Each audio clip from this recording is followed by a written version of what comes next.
Can we build the ultimate Windows XP gaming PC from bits we find in the office? The ultimate Windows gaming PC on a budget. Windows XP, we're going to play Crysis on it. Alright.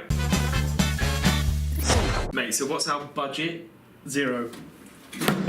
Do that? This is a tiny Mate, PC from 1990. this is a tiny PC from 1999. 99, 98. This Yeah. PC originally ran Windows 98. Yeah. Okay. It came with a 233 megahertz Pentium 2 processor. Yeah. Okay.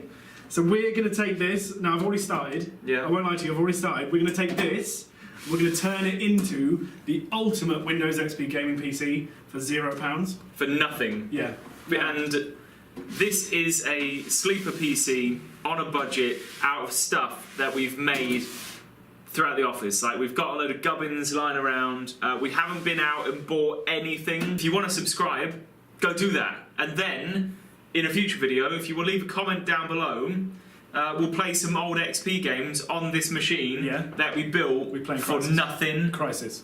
On the PC build, we've got the motherboard in, we've got the processor in, we've got the processor cooler in as well. Now this is a sleeper PC build, so we're building it in this old PC case from the 90s. It is tiny. I mean, the name is literally tiny. Like, that's the brand. The brand of the PC is tiny, and it is tiny in here. We've barely got enough room for everything. I can't even begin to imagine if the motherboard was a full ATX size.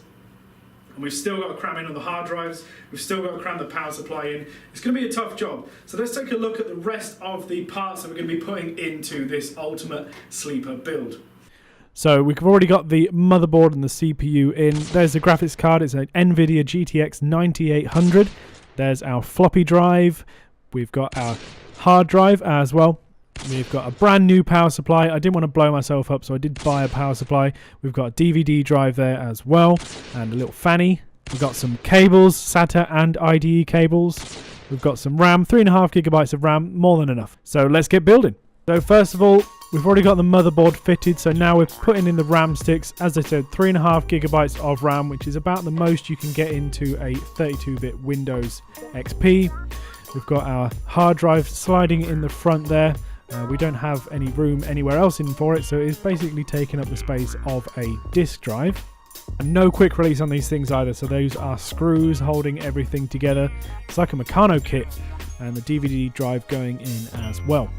Now that DVD drive is an IDE drive, so not the newer, skinnier SATA cables. That is an IDE drive, so it will need one of those horrible thick grey ribbon cables to connect it to the motherboard.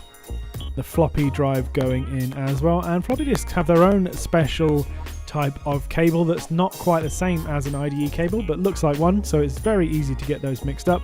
Now the motherboard we used is a Gigabyte GA965PL DS3, something like that. Has got IDE and SATA sockets and a socket for a floppy drive as well, and it's probably one of the later hard drives that will have all of those things available in it to plug things into. And there are those cables going in, nice and meaty and horrible and ugly. Next up, squeezing in the graphics card. So that is the last of the 4-number series graphics cards from NVIDIA, the 9800 GTX. Does have 2 DVI ports at the back, no HDMI on this one, and certainly no 4K gaming support for this. And as I said, there is that brand new power supply. I believe it is 500 watts. That should be more than enough to power this computer, but unfortunately it's not modular, so we have a whole bunch of cables flopping about, and most of those aren't going to be used. Absolute nightmare for cable tidiness on this case. There's no room in it whatsoever, and I did have to cut a lump of metal out of it as well, just so we could get things to fit inside of it, and I'm amazed that graphics card even fits. Right, so guys, we have the now ultimate budget sleeper PC that we built for nothing, pretty much. It's here. It's a sleeper PC for Windows XP that we're hopefully going to be able to run Crysis off.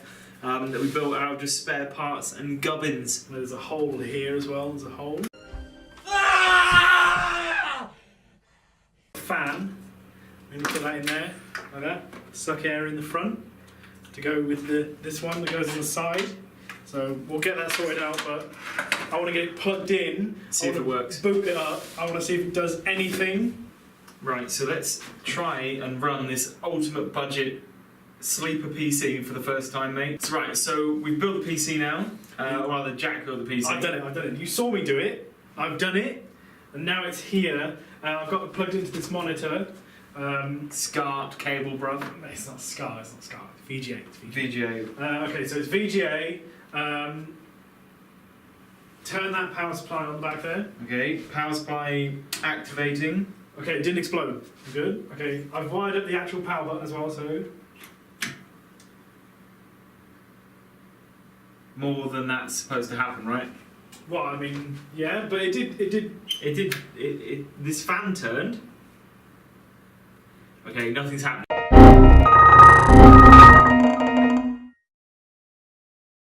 Back to the drawing board.